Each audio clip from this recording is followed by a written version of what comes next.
नमस्कार. MPSC revision या YouTube चॅनलवर आपल्या सर्वांचे सहर्ष स्वागत. आज आपण समजून घेणार आहोत की प्रश्नपत्रिका विश्लेषण कसं करायचं. म्हणजे प्रश्न आलेला असतो तर त्या प्रश्नाच्या अनुषंगाने जे ऑप्शन असतात तर त्याच्यातून कसे प्रश्न निर्माण होतात आणि पुढच्या परीक्षेला कसे प्रश्न येतात हे आज आपण समजून घेणार आहोत. ह्याच्यासाठी मी आज ग्रुप बी मेन्स 2024 चा एक इतिहासाचा प्रश्न घेतलेला आहे. हा प्रश्न त्यांनी काय विचारलाय बघा, शेती व शेतकऱ्यांच्या प्रश्नांचे पहिले भाष्यकार म्हणून कोणाला ओळखले जाते, हा असा प्रश्न आहे. आता ह्या प्रश्नाचं उत्तर आपल्याला माहिती आहे की ह्याचं उत्तर आहे महात्मा ज्योतिराव फुले. आता शेतकरी व शेतकऱ्यांच्या प्रश्नांचे पहिले भाष्यकार म्हणून कोणाला ओळखले जाते असा प्रश्न आहे. मग शेतीशी रिलेटेड कोणत्या समाज सुधारकांचं काम आहे ह्याचा आपण अभ्यास करणं खूप गरजेचं आहे. तसंच त्याच्याबरोबर त्यांनी जो पहिला ऑप्शन दिलेला आहे दादाबाई नौरोजी, जर हा प्रश्न आयोगाने फ्रेम करताना ऑप्शनमध्ये जर दादाबाई नौरोजी हा ऑप्शन दिलेला आहे तर भविष्यामध्ये किंवा पाठीमागच्या प्रश्नपत्रिकेचं विश्लेषण केल्यानंतर आपल्याला लक्षात येतं दादाबाई नौरोजींवर खूप वेळा प्रश्न आयोगाने विचारलेला आहे. मग अशा वेळी दादाबाई नौरोजींचं काम जे काही आहे ते काम वाचून घेणं, त्याच्यासोबतच तिथं शेतकऱ्यांच्या बाबतीत दादाबाई नौरोजींनी काय काम केलं असेल का, तर जे काम केलं असेल ना तर त्याच्यासमोर ते मेन्शन करून ठेवायचं की हा दादाबाई नौरोजींचं ह्या क्षेत्रामध्ये काम आहे. त्याच्यानंतर कृष्णाव भालेकरांचं काम खूप मोठं आहे, महाराष्ट्राच्या अनुषंगाने त्यांचं काम खूप मोठं आहे. तर शेतकऱ्यांच्या बाबतीत त्यांचं खरंच काय काम होतं का, तर तुम्हाला ह्या छोट्या गोष्टी अशा असतात की ज्या तुम्हाला खूप सारे माहिती मिळून येतात. आणि कृष्णराव भालेकर आल्यानंतर ऑप्शनमध्ये आल्यानंतर तुम्हाला लगेच क्लिक होतं हा शेतकऱ्यांच्या संदर्भात त्यांचं काय काम आहे का, तर नाही.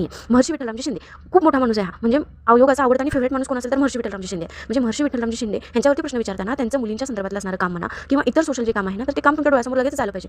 आणि महात्मा ज्योतिराव फुलेंनी फक्त शेतकऱ्यांसाठीच काम नाही केलं, तर आज ज्या मुली शिक्षण घेतात तर त्याच्यामध्ये खूप मोठा वाटा महात्मा ज्योतिराव फुलेंचा आहे. तर महात्मा ज्योतिराव फुलेंचा अनाथ आश्रमातल्या मुलींसाठी, अस्पृश्यांच्या मुलींसाठी, परत मुलींच्या शिक्षणासाठी, तसंच शेतकऱ्यांसाठी गुलामगिरीसारखा ग्रंथ, ह्या सगळ्या गोष्टीचं अनालिसिस होणं खूप गरजेचं आहे. म्हणजे एखादा प्रश्न किंवा त्याचे ऑप्शन तुम्हाला खूप मोठी दिशा देत असतात की भविष्यामध्ये त्याच्यावरती कुठले प्रश्न फ्रेम होणार आहे. त्यामुळे प्रश्नासोबतच त्या प्रश्नामध्ये विचारलेल्या ऑप्शनचाही तितकाच बारकाव्याने अभ्यास करणं खूप गरजेचं असतं. ह्याच्यामधून तुमची खूप मोठ्या प्रमाणात प्रश्नांची आणि उत्तरांची उजळणी होताना दिसून येते.